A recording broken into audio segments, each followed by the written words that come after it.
If a Jedi were to embrace and turn to the dark side of the Force during the days of the Ancient Order, they would be exiled to the moon known as Bogan, to overlook another moon that was shrouded in complete light. Bogan, however, was shrouded in darkness. The purpose of this practice was so that the ancient Jedi could then maintain a balance in the Force by meditating on the light or the dark. If they had fallen to the dark side, it was their intention to meditate on the light, and once they fully returned to balance within the Force and harmony, they were able to rejoin the wider Jedi Order. But, along with this, there is another question.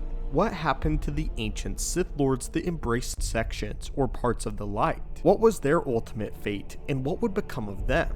Well, in all actuality, there is a group of ancient Sith Lords who embrace part of Jedi philosophy and partially turned to the light side of the Force. They too were exiled, melding the philosophies of the Jedi and Sith together, the light and the dark. This order, known as the Sorcerers of Tund, became sort of gray, or neutral within the Force itself.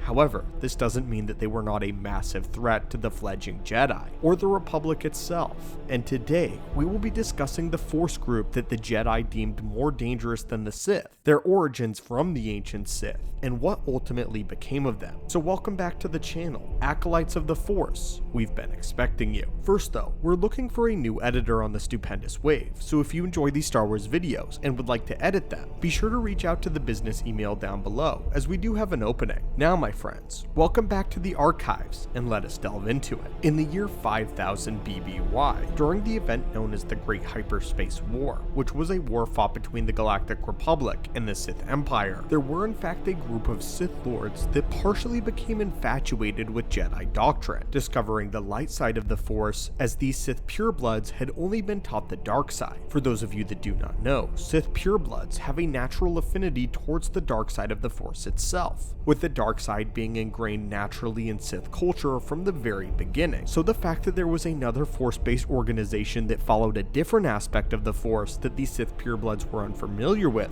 fascinated a small portion of them. However, when the greater Sith Empire found out that some of these Sith Lords were delving into the knowledge of the light, they were permanently banished from the Sith Empire and were forced to flee over fear of death. Much of the Empire believed that banishment was too easy for these light side fools, and decided to hunt them down, causing this group to flee to the world known as Tund, being in the unknown regions of space and far away from the Sith homeworld of Korriban. What was unique about this banished group of Sith Lords, however, is they were no mere common Sith. They were well-learned Sith priests known as the Kasai. The Kasai were the subspecies of the ancient Sith race that was enslaved by the Dark Jedi exiles on Korriban. The Kasai were the priest class in the Sith caste system, and the Kasai would study the nature of the dark side of the Force and practice ancient Sith magic, as well as alchemy. These were not mere warriors, these were the philosophers and the very advancers of the Sith as a race. The reason the Kasai began delving into the aspects of the light side of the Force to begin with was the death of their king and King Adis, who the Kasai believed was their chosen Sith Ari, the Sith Chosen One. Some Kasai priests interpreted the death of their Sith Ari in the invasion of Korriban as a sign to reject the Sith point of view and the dark side of the Force as a whole. These heretics were banished from the Sith homeworld, following their instincts of the Force, which led them to the Force-soaked world known as Tund.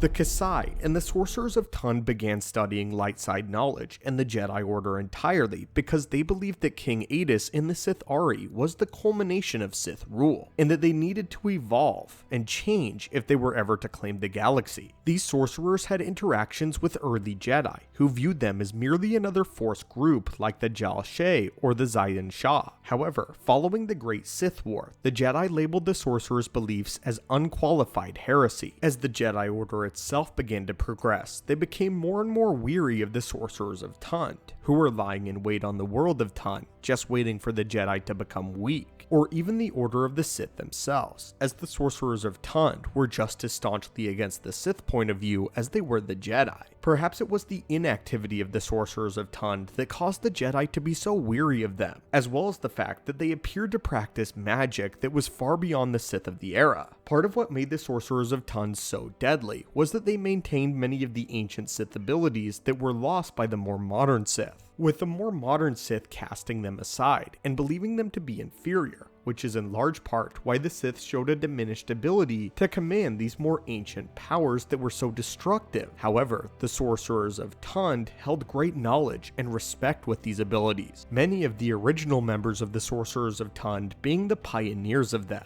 What made the Jedi Order even more weary of the Sorcerers of Tund was that they appeared to be growing in their power in the Force. But again, what made them even more weary was they were not acting on this gained power. And because they were not acting against the Jedi and the Republic, the Jedi could not stop them, as they were not essentially breaking any laws, despite the Jedi knowing that their allegiance was cloudy. Even centuries following their formation, the Sorcerers of Tund maintained many Sith purebloods, with this being the last of many of the Sith purebloods, and the original red-skinned Sith species. What also perplexed the Jedi is the Sorcerers of Tund never attempted to recruit any Jedi to their order, with the Sorcerers stating that they believed that no Jedi could truly grasp the balance between the light and dark as the original Sith did. It was during the era of the Clone Wars where the Jedi Order would lose all communication with the world of Tund, not because the Sorcerers had finally made a move, but because of the Clone Wars itself, which caused all of the Jedi to revert their attention to the ongoing conflict. Even during this time, the Sorcerers of Tund did not make a move, believing that the Jedi and Sith orders would destroy one another, and this would be their opportunity to rise to prominence. In the end, and during the reign of the Empire, the Sorcerers of Tund would eventually be destroyed, but by no Jedi.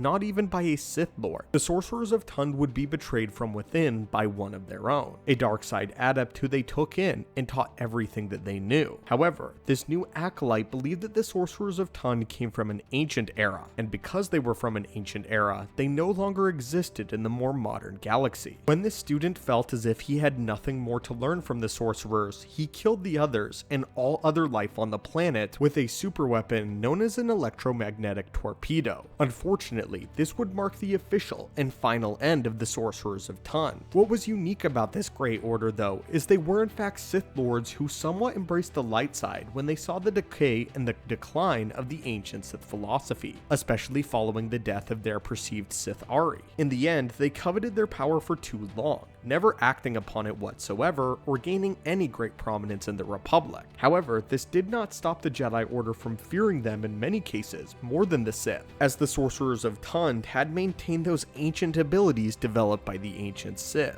Abilities that would have made the more modern Sith far more powerful. In the end though, nothing came of it and they too were destroyed. But anyway my friends, what are your thoughts on this light and dark side tale? What are your thoughts on the Sorcerers of Tund, their perplexing origins, and their untimely fate? Had you heard of them before this video? And if so, what are your thoughts on this order? As always, my friends, thank you so much for watching and continuing to support the channel. May the Force be with you, and have a great day.